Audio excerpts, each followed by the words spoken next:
Gold, trusted gold buyers. మీరు తాకట్టు పెట్టిన బంగారాన్ని విడిపించి ఈ రోజు ఉన్న మార్కెట్ ధరకు కొనబడను. ఎంత భారీ బడ్జెట్ మూవీ అయినా కొన్ని గంటల్లోనే హెచ్డి ప్రింట్తో పైరసీ చేసి కొన్ని వెబ్సైట్లో పోస్ట్ చేయటం ఐబొమ్మ చేసిన నిర్వాకం.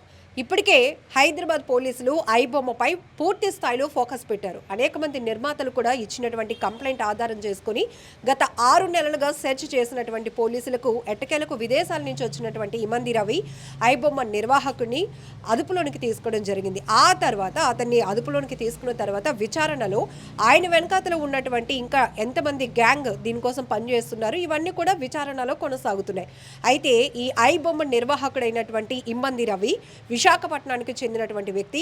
ప్రస్తుతానికి వాళ్ళ నాన్నగారు ఇమంది చిన్నప్పారావు గారు మనతో పాటు ఉన్నారు.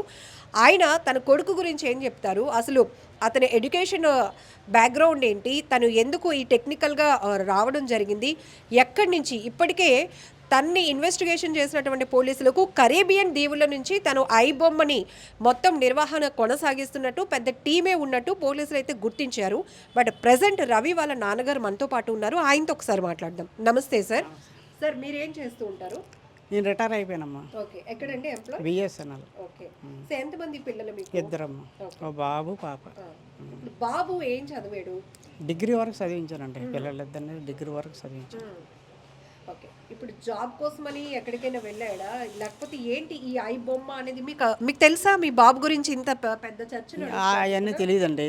ఈ రోజు ఉదయమే తెలిసింది నాకు. మా వాళ్ళు పేపర్లో చూసారట, టీవీలో చూసారట. వాళ్ళు మా వాళ్ళు అందరూ ఫోన్ చేసి నాకు చెప్తేనే కానీ నాకు తెలియదు. ఆ తర్వాత చూస్తే యూట్యూబ్లో వాటిలో చూస్తే వస్తున్నాయి. ఏంటి కర్మ మనకి అనుకున్నాను. ఆ తర్వాత ఇప్పుడు సాయంత్రం అందరూ న్యూస్ ఛానల్ వాళ్ళు అందరూ వచ్చారు. వాళ్ళు అడిగిన దానికి ఏదో మన సమాధానం చెప్పాం. మనకు తెలిసింది వాళ్ళు ఏదో అడిగారు, మనకు తెలిసింది మనం చెప్పాం అంతే. అంటే తను జాబ్ పర్పస్కి ఊరు వెళ్ళాడా, లేకపోతే ఇక్కడ ఉండే మీకు దగ్గర? లేదండి, జాబ్ ఏం గవర్నమెంట్ జాబ్ ఏం కాదు, ప్రైవేట్గా ఏదో వర్క్ నేర్చుకుంటూ వాళ్ళ ఫ్రెండ్స్ని ఎవరినో పట్టుకొని ఏదో వర్క్ నేర్చుకుంటూ మేము మా కొన్ని కుటుంబంలో కొన్ని సమస్యలు వచ్చాయి. సమస్యల వల్ల కొంచెం విడిపోయాము మనుషులు. ఆడు ఒక్కడ ఉండిపోయాడు, ఆకలితో కొన్నాళ్ళు ఉన్నాడు. మరి ఆడ ఉండలేక ఏదో పని చేసుకుందని వెళ్ళిపోయి ఏదో వర్క్ చేసుకొని కొన్నాళ్ళ పాటు అంతా అక్కడ కూడా ఆకలితో ఉండి వర్క్ నేర్చుకొని ఆడు కష్టపడి స్వయంగా బయటికి వచ్చాడు. సార్ మీరు బిఎస్ఎన్ఎల్లో రిటైర్డ్ ఎంప్లాయీ, అంత కొంత అది గవర్నమెంట్ జాబే. బాబు డిగ్రీ వరకు చదివించారు. అంత ఆకలితో ఉండాల్సినటువంటి పరిస్థితులు ఏమొచ్చాయి? నేను లేనండి ఇంటికాడ, నేను లేను. నాకు చెప్పుతాను కదా ఇంట్లో సమస్యలు వచ్చాయని, నేను వేరే వెళ్ళిపోయాను. నేను ఆ ఇల్లు అద్దెకి ఇచ్చామమ్మా. అద్దెకిచ్చి ఇంకో దగ్గరికి వెళ్ళిపోయాము. మళ్ళీ ఆ తర్వాత మళ్ళీ ఇక్కడికే వచ్చాము. తర్వాత నేను నా మటు నేను మీతో కలిసి ఉండను అని వేరే వెళ్ళిపోయాను. వేరే వెళ్ళిపోతే ఇంకా అందరూ ఎవరి మట్టుకు విడివిడిగా అయిపోయాం. నలుగురు అయిపోయేసరికి ఆడు మనసు తిరిగి ఆడు ఆకలితో ఎన్నాళ్ళు ఉంటాడు. ఆడేదో ఆడి దారి ఏదో ఎత్తుక్కున్నాడు. ఆకలితో ఉండడం అంటే అనేక పనులు చేసుకొని బ్రతకొచ్చు, జీతం వస్తుంది, అవన్నీ మరి మనం ఉండి కష్టపడలేడు, కూలి చేసుకోలేడు, చదువుకున్నాడు కదా కుర్రాడు. మరి మనమా ఉద్యోగాలు ఇప్పించలేము. మా డిపార్ట్మెంట్లో చనిపోయిన వాళ్ళకి ఇచ్చారు, అప్పుడు ఆ చనిపోయినా ఇవ్వటం లేదు. ఇలాంటి సమస్యలు ఉన్నాయి. అడిగి ఎన్నాళ్ళు అయింది మీ కుటుంబంలో వచ్చిన విభేదాల కారణంగా మీ అబ్బాయి ఎప్పుడు ఎక్కడికి వెళ్ళిపోయాడు? 15 సంవత్సరాల కింద వెళ్ళిపోయాడు. 15 సంవత్సరాలు హైదరాబాద్లో స్థిరపడడానికి వెళ్ళిపోయాను అని చెప్పాడు. ఈ 15 ఏళ్లలో మీతో రోజు ఫోన్లో మాట్లాడడం? రోజు లేదండి, రోజు లేదు. ఎప్పుడో మనకు అవసరం వస్తే ఆడికి ఫోన్ చేస్తాను, ఆడికి అవసరం అయితే నాకు ఫోన్ చేస్తాను. ఏదైనా మాట్లాడాలనుకుంటే ఏదైనా చిన్న మాట, చిన్న మొక్క ఏదైనా అంతే. ఇప్పుడు మీ బాబు అరెస్ట్ అయ్యాడు అన్న విషయం, మీ బాబు కోసం 6 నెలల నుంచి హైదరాబాద్ పోలీసులు వెతుకుతున్నారు అన్న విషయం మీకు చెప్తాను కదా, చెప్పాను కదా ఇప్పుడు తెల్లవారు మా వాళ్ళు అందరూ చెప్తేనే తెలిసింది నాకు. అంతవరకు నాకు తెలియదు. ఎన్నాళ్ళైంది మీ అబ్బాయితో లాస్ట్గా మాట్లాడి? డబ్బులు ఏమైనా పంపుతున్నాడా, సంపాదిస్తున్నా? ఆడు పంపినా నాకు అక్కర్లేదండి. ఆడు పంపడు, నేను అడగను. ఆడు అడగడు, డబ్బులు కావాలని ఆడు అడగడు, నేను అడగను. ఒకవేళ ఆడు పంపించినా నాకు వద్దు. నాకు దేవుడు ఎట్టింది నాకు చాలు మందులకి నాకు తిన్నంతకి సరిపోతుంది. ఇప్పుడు మీ బంధువుల ద్వారానైనా మీ అబ్బాయి ఎందుకు పోలీసులు అరెస్ట్ చేశారు అనే విషయం మీకు తెలుసా? వాళ్ళు వార్తలు ఛానల్ మీనట్టు ఛానల్స్ ఉంటాయి కదా, ఏ చూసి వాళ్ళు చెప్పారు నాకు అంతే. అంటే తెలుసుకోవాలి కదా. మా తెలుసుకో- అబ్బాయి డిగ్రీ చదివించాను, 15 ఏళ్ల క్రితం హైదరాబాద్ వెళ్ళిపోయాను, వాడు ఏం చేశాడని అరెస్ట్ చేశారు అనే విషయం ఏమీ తెలియదు నాకు. వాళ్ళు చెప్పిన తర్వాత ఈ న్యూస్లో ఒకటి వస్తుంది బయటికి, అంతవరకు మనకేమీ తెలియదు. అంటే చిన్నప్పటి నుంచి ఎక్కువగా సంపాదించాలి అనే కాన్సెప్ట్ అలాడదేం లేదండి, అలాడదేం లేదు. టైంకి ఇగో ఈ మాస్టర్ గారు ఈ బడిలో చదివారు కూడా కొన్నాళ్ళు చదివారు సార్. ఈ మాస్టర్ గారు తర్వాత ఈ స్కూల్లో మానేసి ఇంకో స్కూల్ కూడా చదివారు, అక్కడ 10th వరకు చదివారు. ఆ తర్వాత ప్రకాశ్లో ఉన్నాయి. ఇప్పుడు ఎంత రవి వయసు?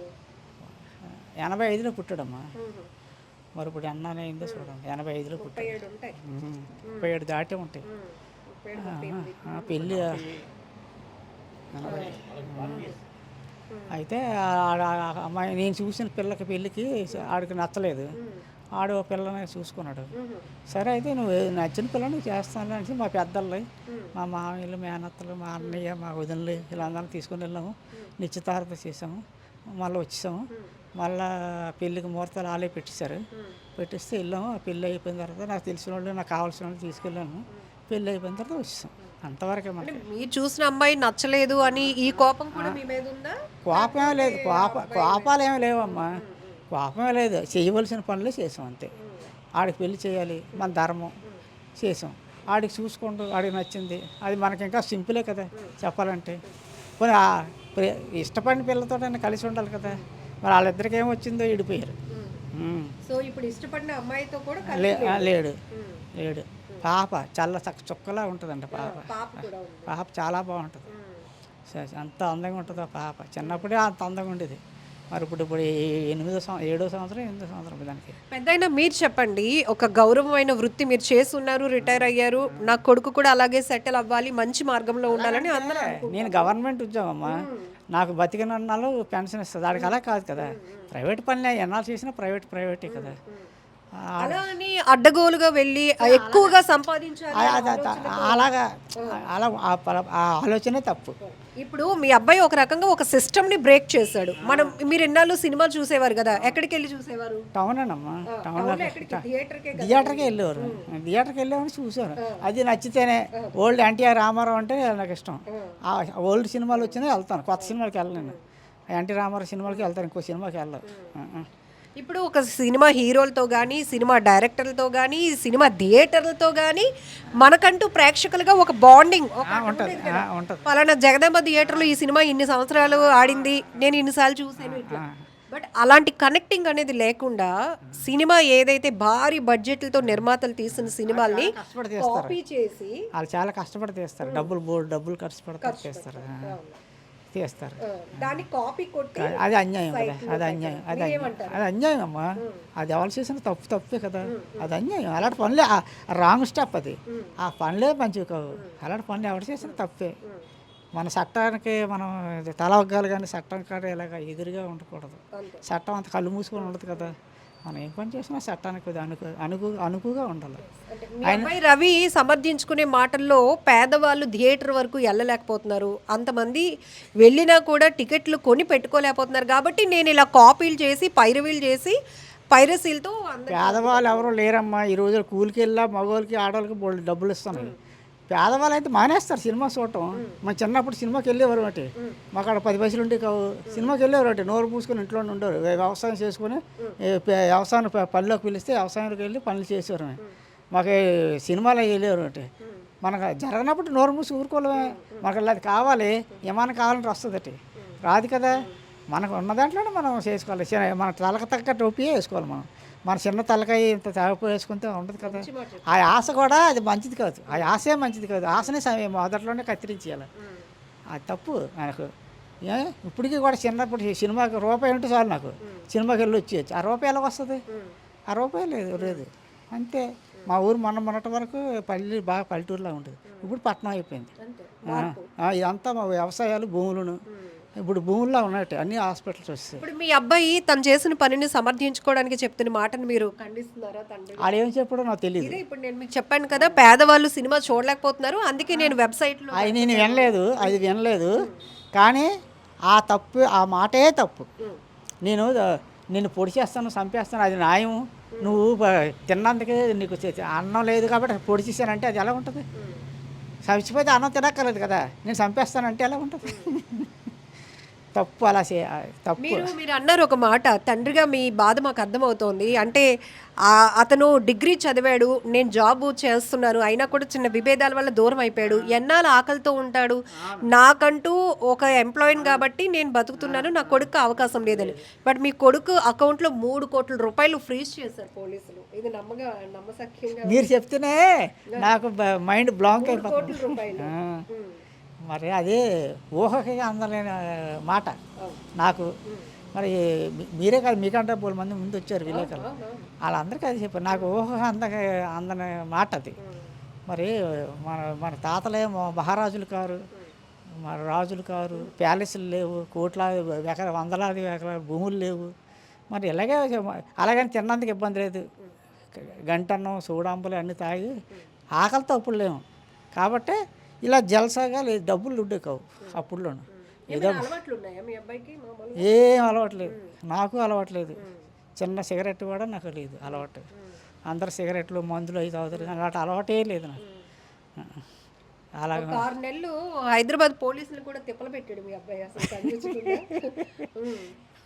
అంత టెక్నికల్ గా మంచి బ్రిలియంట్ గా ఉండేవాడే చిన్నప్పటి నుండి. అంతే మరి ఏం చేస్తామండి, వాళ్ళ అమ్మ తాలూకా బ్రెయిన్ క్రిమినల్ బ్రెయిన్, వాళ్ళ అమ్మదే. జీన్స్ వస్తాయి కదా, ఆ జీన్స్ అడిగి వచ్చినట్టు ఉంది. ఎందుకంటే మా వంశంలో అంత కిలాటీలు ఎవరు లేరు. మా నాన్న గురించి వీళ్ళు తెలిసి కొంతమంది ఇక్కడ వీళ్ళు కూడా ఉంటారు. సాత్వికంగా ఉంటాం, మా పని ఏదో మనం చూసుకుంటాం. మా ఇంట్లో ఉన్నామో లేదో తెలియదు ఎవరికనే. ఈరోజు వీధి ఎక్కవలసి వచ్చింది. ఏటమ్మా ఇంట్లో మాస్టర్ గారిని అడగండి, మాస్టర్ గారిని ఇంట్లోనే ఉండేవారు, బయటికి వెళ్ళేవారు కదా, అన్నీ తెచ్చి పడేసేవాడిని. మా కర్మాన మేము ఉండేవారు. కానీ ఈరోజు ఇలా ఇది ఎక్కోవాల్సి వచ్చింది. వాళ్ళ అమ్మ బ్రెయిన్ మంచిది కాదు, అంతా అదొక ఇది. అందుకే విడిపోయాం మా ఆవిడ నేను. అంటే ఆమె ఆలోచన అట్లా అంత మా ఆలోచన అలా ఉంటుంది. అంత వ్యతిరేకమైన పనులు. జుత్తుకేస్తే వాళ్ళకి మెడకేస్తే జుత్తుకి. కూరని తిండి కూరని బట్ట ఇట్టానమ్మ నేను. అయినా సరే ఆవిడ డ్యూటీకి వెళ్తుంటే తలుపులు తాళాలు వేసేది, డ్యూటీ నుంచి వచ్చేసింది తలుపులు తాళాలు వేసేది. ఇవన్నీ పెద్ద మనుషులు చెప్పాను. ఎవరైనా అలా చేస్తారా? నేను ఎక్కడంటే దూరంగా అడవుల్లోకి ట్రాన్స్ఫర్ చేసేస్తే బాగుండు, మళ్ళీ ఎక్కడే వచ్చావు ట్రాన్స్ఫర్ అయ్యి అని అలా కూడా అంటారు. ఇలాంటి బాధలన్నీ రకరకాల బాధలు, చాలా బాధలు పెట్టింది. అవన్నీ చెప్పాను మా వాళ్ళకి. నిజంగా ప్రస్తుతం ఉన్నటువంటి సమాజం దేనికి ప్రయారిటీ ఇస్తుంది? ఆర్థిక సంబంధాల చుట్టూ మాత్రమే తిరుగుతుంది. మళ్ళీ ఎన్నికలంగానే చాలా విరక్తి కలుగుతున్నాం. మంచి అనిపిస్తుంది కదా, లేడీస్ కూడా ఛాలెంజింగ్ జాబ్స్ చేసినప్పుడు చాలా బాగుంటది. ట్రాఫిక్ అసిస్టెంట్స్ గా నియమించిన ట్రాన్స్జెండర్స్ అందరితో సాల్యూట్ చేయించుకుంటున్నారు. ఫుడ్ డెలివరీ ఇవ్వటానికి వెళ్ళినటువంటి డెలివరీ బాయ్ అనిల్ పై కళ్ళ ముందు